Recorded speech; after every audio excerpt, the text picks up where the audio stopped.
FAMU did. Okay. I think this does sound a little better.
Yeah, baby, you know what time it is. Now let's get it started.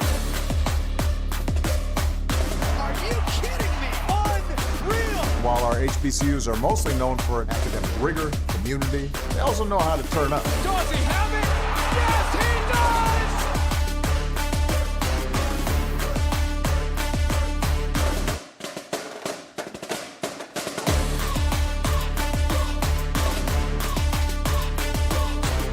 And that might be the knockout punch.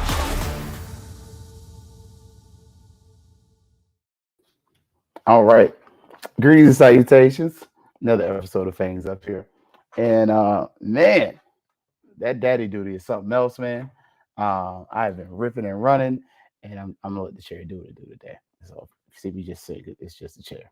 Um, but yeah, man, we had a science project, and the project was for Star Wars. So, um, so my son chose Star Wars. The girl, I don't know what she chose. But for hers, she's more of the independent. Let me do it by myself. I don't want any help person.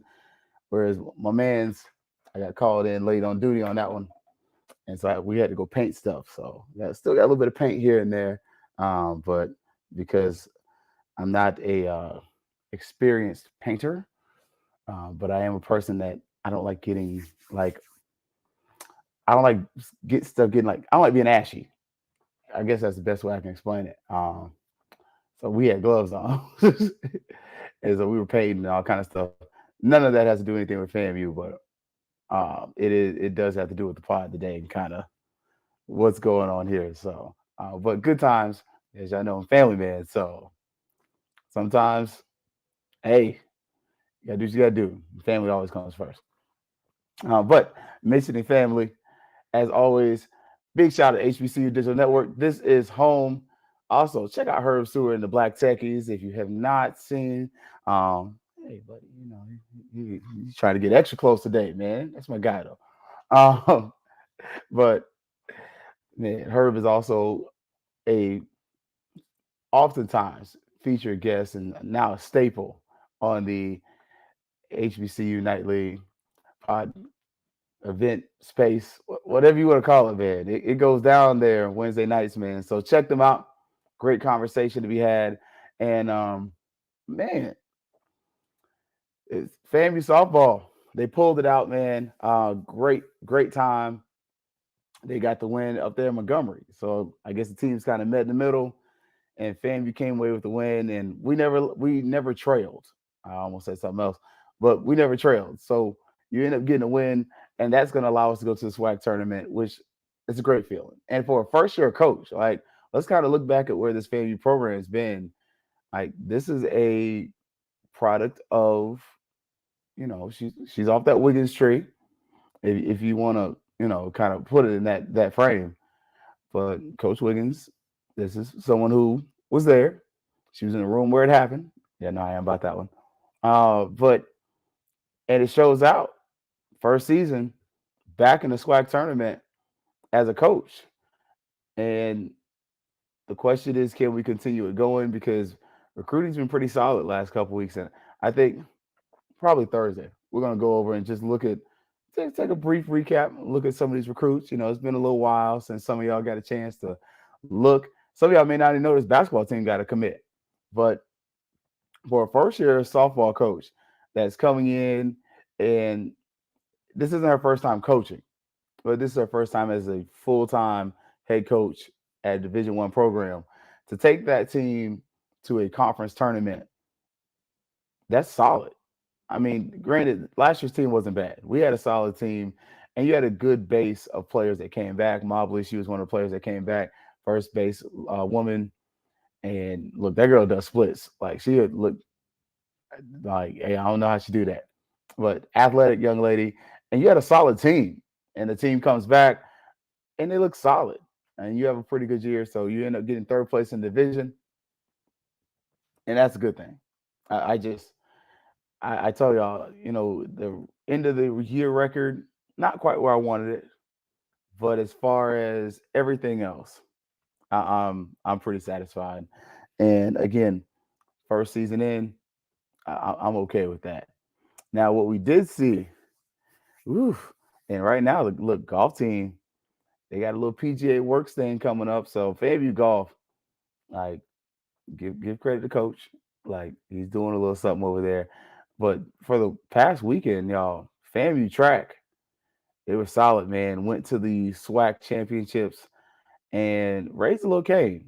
I mean, I don't see where we won it all overall, but again, for what it was, another first year coach on the hill, he did pretty solid. Like, you got 4 podium finishes on the final day, and yeah, like, it's a solid, it's a good look for a set of first year coaches, like both the softball and the track coach are first year coaches, and I believe those are the last coaches that came under our previous athletic director. So you're kind of coming in and looking and seeing that both of these individuals are in there and they're doing the darn thing. Like, and I think those are 2 solid hires so far. Now, we can always say that just kind of looking at it in a blanket area, but take it into totality, it's a solid program thus far. And we just continue to see that these coaches' first years at FAMU, they've been pretty good. I mean, it's okay for us to second and third guess, but if we're going to be honest about the state of FAMU athletics, considering where we are as far as our donation levels, it makes sense. Like, we're doing pretty good, and you got teams that have gone to NCAA tournaments, 2 of them this year, that being the tennis program, and we just saw, women's volleyball as well, And if you missed it, you know, I don't know if you did, but they got recognized at the state capitol. It was on the Florida channel. So that's the reason I didn't just pop the video up there. But FAMU Athletics did post it up there. And it's also been shared via the Fangs Up podcast Facebook page. I got to see if I did it on the Twitter page and FQ Family Twitter page. But that's something that I'll say as a fan, sorely been missed. We are oftentimes, in my opinion, as a FAMU alumni, overlooked, especially with our proximity to the state capitol. You literally have FAMU has a facility that's almost cat a corner from the state capitol. You could walk from FAMU's property to the state capitol. You're gonna break a sweat because it's just hot, but it's not even maybe a mile, half a mile. And when I'm speaking of that, I'm actually probably talking about the Challenger Center. That's part of FAMU's, and it's right there, right by the state capitol. So you're right there, and you do get recognition. We were celebrated for winning both the SWAC championship and making the NCAA tournament, and our first tennis championship in a mighty long time. So it definitely kind of shows you some of the reasons that FAMU's kind of on the upswing. And I think that I anticipate hearing what AD Sykes has to say. I know she's got a interview with Vaughn Wilson tomorrow. Check it out. But I'm looking forward to hearing that and seeing that.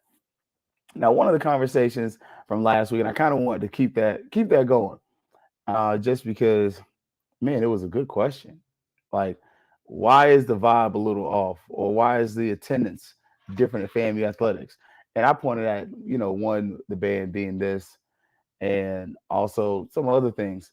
But the thing that I definitely forgot to mention, our enrollment, like FAMU's enrollment is not what it used to be. Like, I've got the numbers over here. And during FAMU's heyday, you're talking 10, 15, well, 10 to 13,000 at the highest. Like 2014, we had 13,000. And yeah, let me go ahead and do what I do as far as data.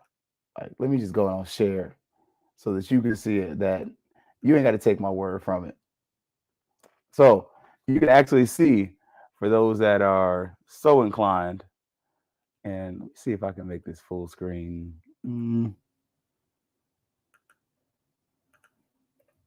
But you can start to see that, and I moved it off of that for some reason. But as far as attendance, there we go. And I can blow it up. You can start to see enrollment wise. That's one of the big differences. Like, just look at the enrollment. 95. That's kind of, I believe that's still Humphrey's era. God rest the dead. But you can start to see 10,000, 10,000. FAMU doesn't really drop below 10,000 till about 15. So all of a sudden, a lot of individuals, and the question was, why had FAMU's attendance kind of dropped off? Why was the vibe a little different? Part of it is your attendance is lower. I believe we're closer to like 8,000 now. So you're there we go. Bring myself back. Your numbers are lower, partially because your attendance is lower. And you got less students, and less people attending the games. And part of that is purposeful. The state is definitely being purposeful in its reasons to keep FAMU smaller as far as attendance wise. And a lot of us have lamented that, but you also are starting to get students that have more rigor as far as classroom experience to get into FAMU. Like, FAMU is hard to get into. For anybody who doesn't know, just try applying to FAMU. It ain't like, oh, I'm gonna apply to FAMU as a last resort. No, no, no. You got students who are getting into schools like FAU and FIU but can't get into FAM.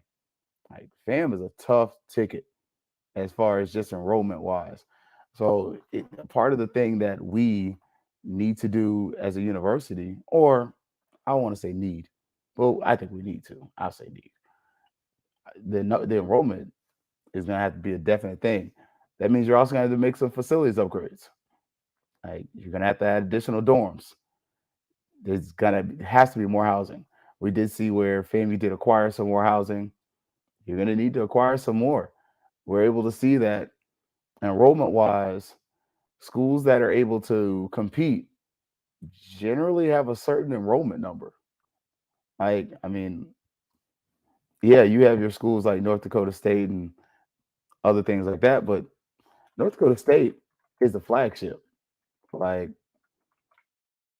I'm just saying, like, it makes a difference when you got the state support, and they got 14,000 students. That's additional revenue and additional funds that are going towards that athletic program potentially. I don't have an intimate knowledge of how they support their athletics through student fees or whatnot.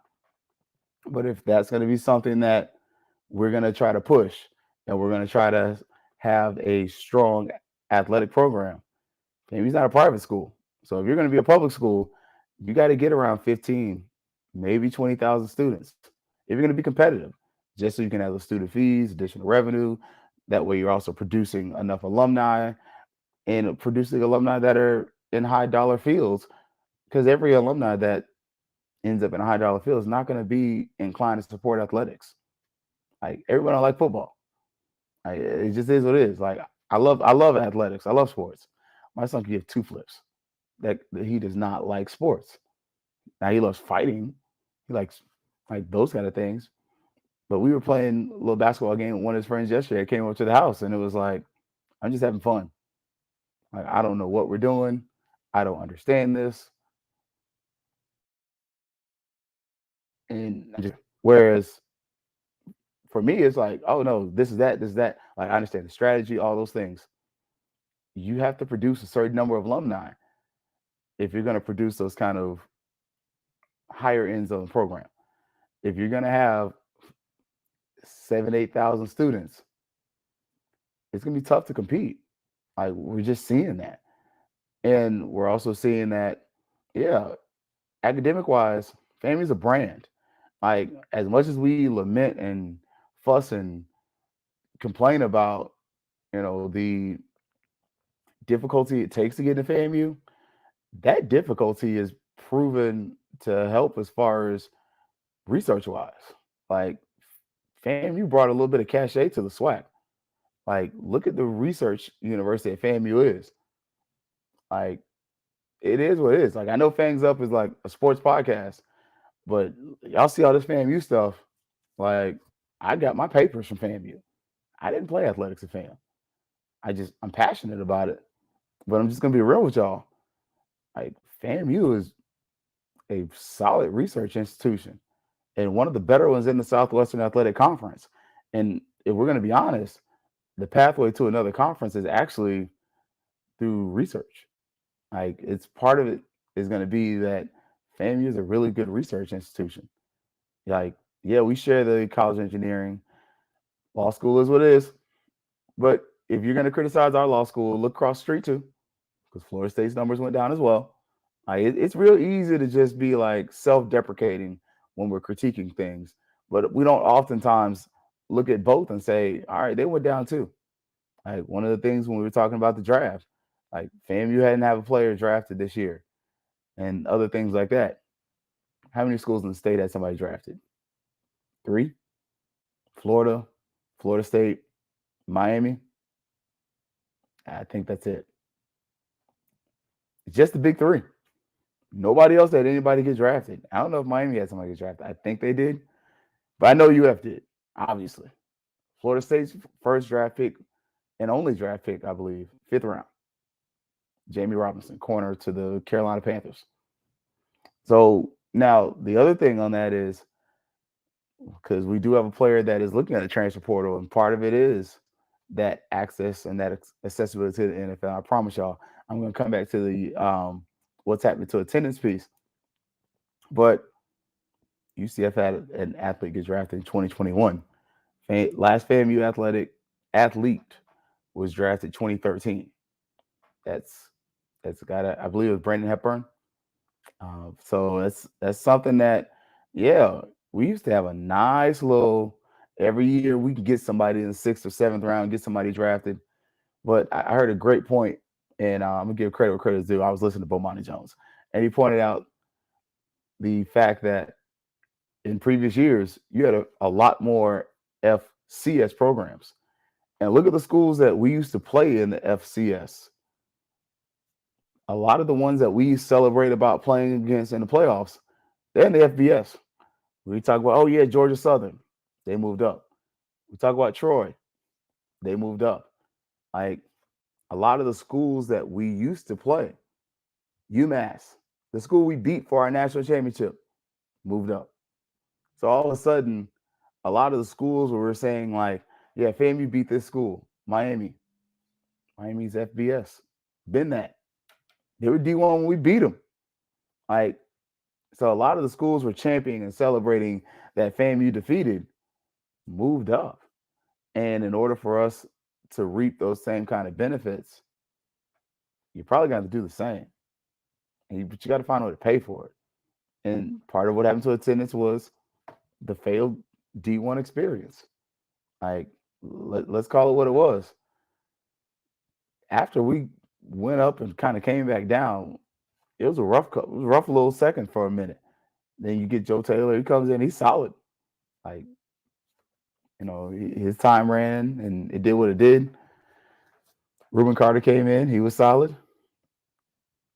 And then, yeah, kind of have about a good 4 or 5 year period there where it's like, can't tell you what happened. I was there, but I just choose to forget. It was tough. And it's not that the players weren't good and that they didn't want it. It just wasn't working. And that affects attendance. So now we're looking back now and what happened to it. Well, it was a multiple factors. So attendance wise, yeah, the band's a little different. This past year, the weather kind of threw you off for a game. So anytime it's bad weather, I'm sorry. I'm not mad if you don't show up when it's raining. Like I've been in Bragg when it's raining and it's me and like 700 to 700 people just sitting there getting rained on, watching FAMU play football. I get it. I don't begrudge you, like, especially if there's mess around, there's lightning delay, and you're like, dang, I'm stuck. Like, I get it. I'm not even mad at anybody. But I do also understand that if we're going to get that old school vibe back, one, you definitely got to get the attendance numbers up. You got to get above 15,000. I believe my brother Kofi would have said something similar. You got to get the attendance numbers up. But you got to keep that rigor. Like, FAMU is hard to get into. And you got to stay that research-focused institution. Like, we ride Larry Robinson a lot because he don't give a damn about athletics. But one thing he cares about, research. Hey, I give a man credit. I'm not going to sit up here and chastise you and not praise you. FAMU brings in research dollars. Like, we do really well at that. And for better or worse, you can love it or show it, but that's what the university's for. I mean, the athletics are entertaining, and that's the front door. That's the front porch. That's what brings you to the party a lot of times, the athletes and the band and everything else.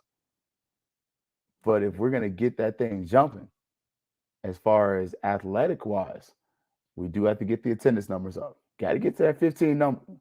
That 15,000 is a real number. That should be your baseline goal. But that's going to take facilities improvements. That also may take additional land acquisition. Like, if we're going to be honest, FAMU may have to push up all the way against FAMU Way. Like, you may have to push up and have the perimeter of the campus extend that far north and then further east and west, just so that you can, one, have a secure perimeter, but two, have additional space to build. We saw where they've torn down the old gym at FAMU DRS. Could you put a housing tower there? Is it enough space? I mean, it's just an honest question. I don't know. Could you extend into some of that old FAMU DRS? Do you keep that there? Like, what do you do with that land there? Because if you could add something that could add enough space for another 1,000, 2,000 students, that's getting you above 10,000 students.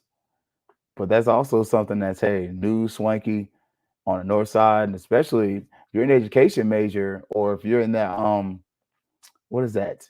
Well, besides SBI. So education, SBI, or computer science. If you're in one of those buildings, you put a dorm over there, come on. Like, that's a nice little walk.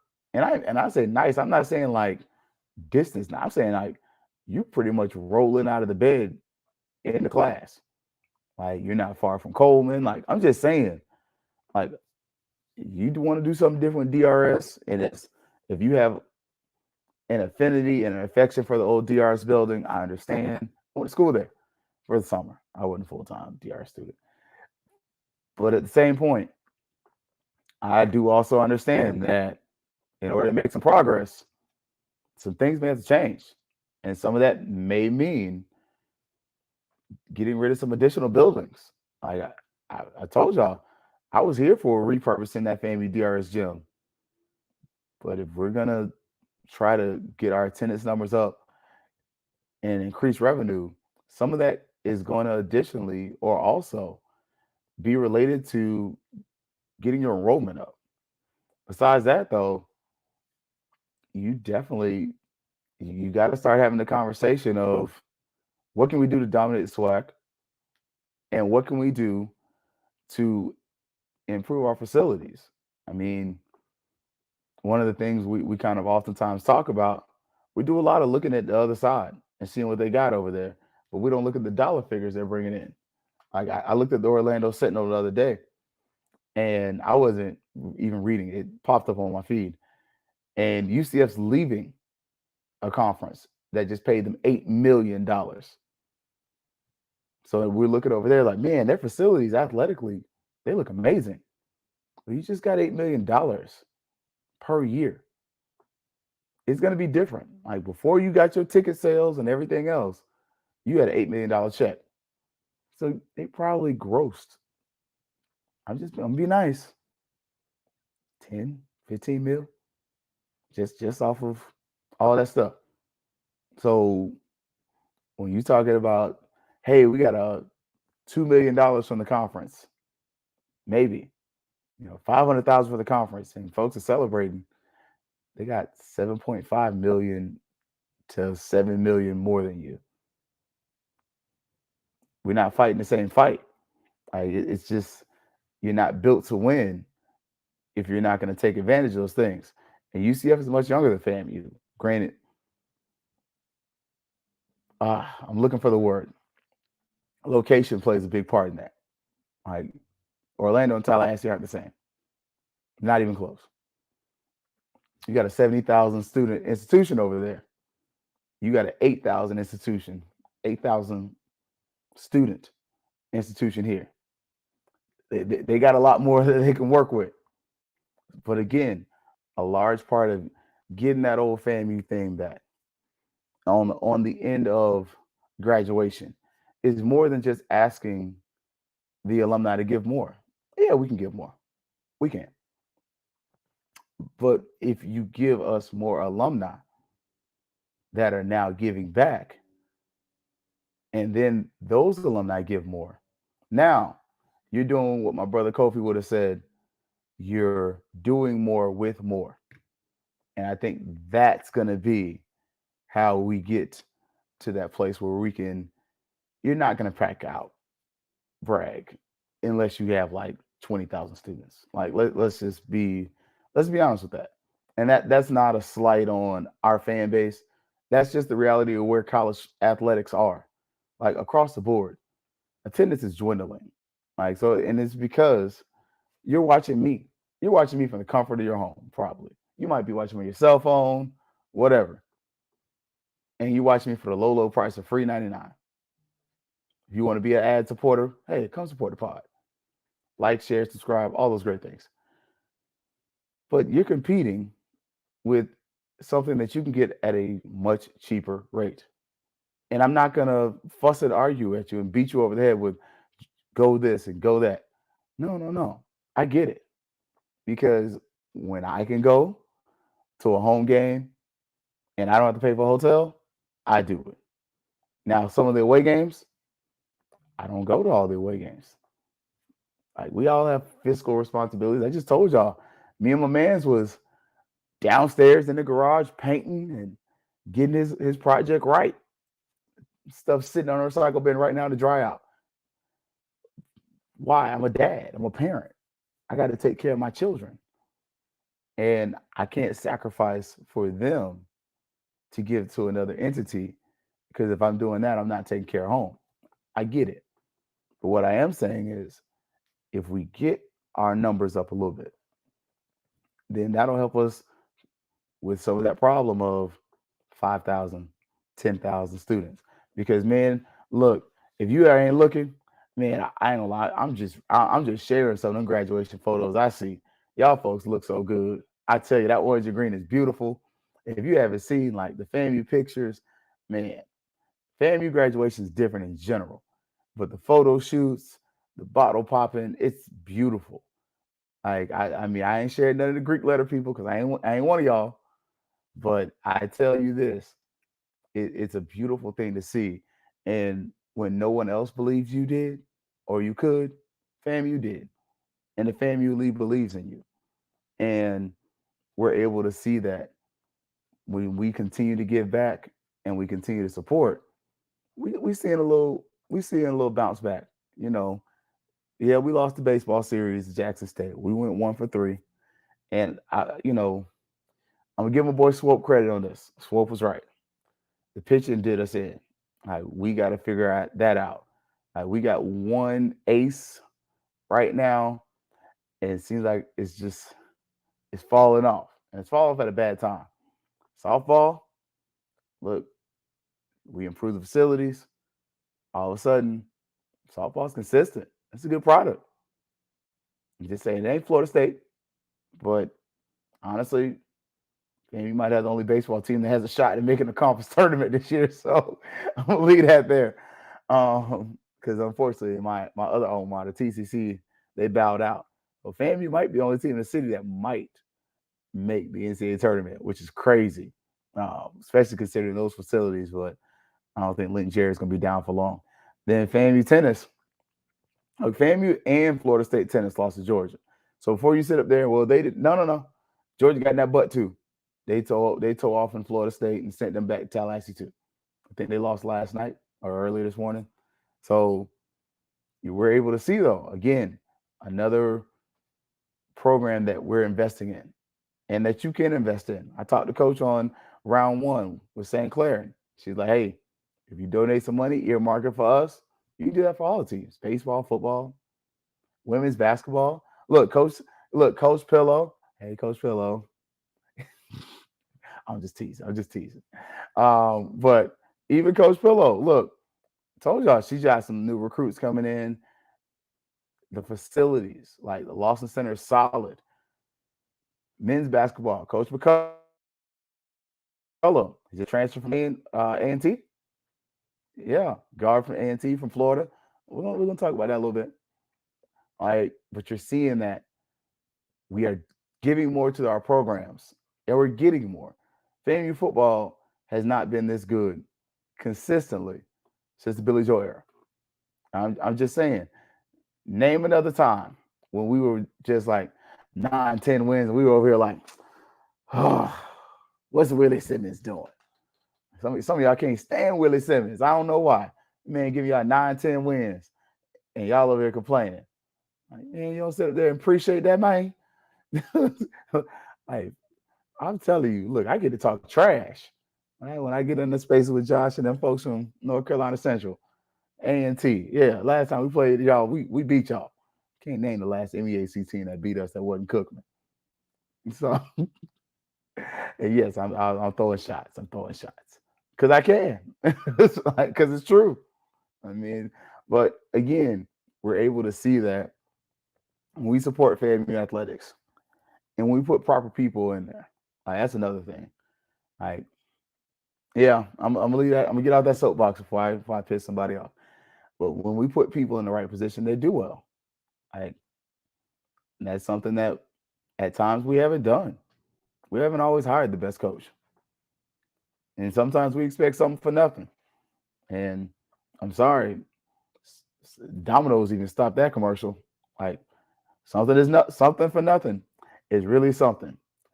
Something for nothing when you call Domino's. That was their ad. They don't do that anymore.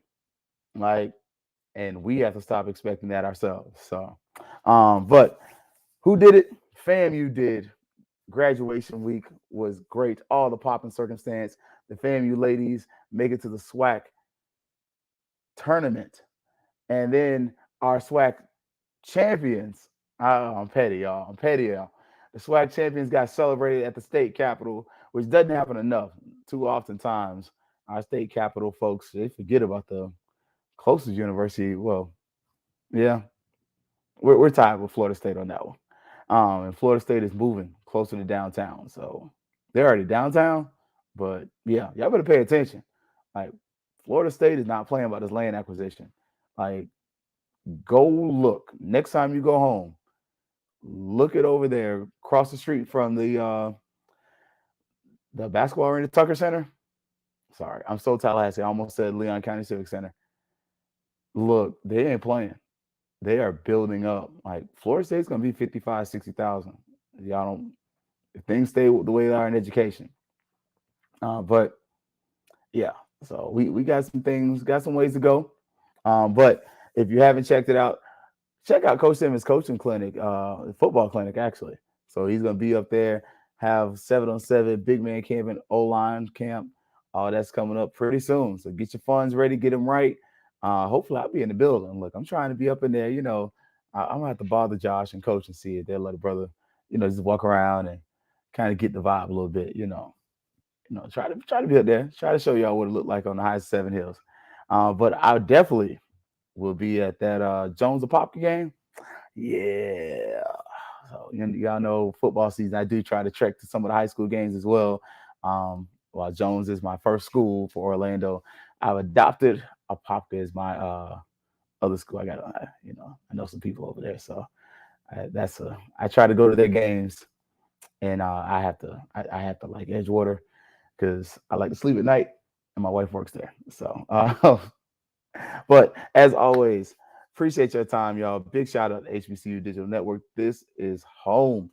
Also, check out Herb Stewart and the Black Techies. Check Herb out in the HBCU Nightly with Josh and BJ and Erica and Dr. Cavill's in there, and sometimes Scotty off script is in there. Like you get a great group of people from across the HBCU diaspora, as they like to say. Congratulations to Booker G. I saw you got your second master's degree from North Carolina Central University. So congratulations, bro. I did see that online. But come back, check us out. Thursday, we're going to talk about this recruiting a little bit. Hopefully we will have a decision for Kamari Stevens, but also kind of like look back at some of these students that we got coming in and some of the ones we've extended offers to. Every once in a while, try to go back and look and see like, man, what kind of students are we bringing in? And we're going to test this technology. Like I bought a new computer so I could do stuff like that and show the huddle films without it being like, yeah, that's why we got a new computer. So that way it wouldn't be struggling. So we were struggling on a laptop a little bit, but we upgraded a little bit. So, but that being stated, appreciate y'all for your time. Looking forward to seeing y'all Thursday, 8 o'clock, as always. Yeah, baby, you know what time it is. Now let's get it started. Are you kidding me? Unreal. While our HBCUs are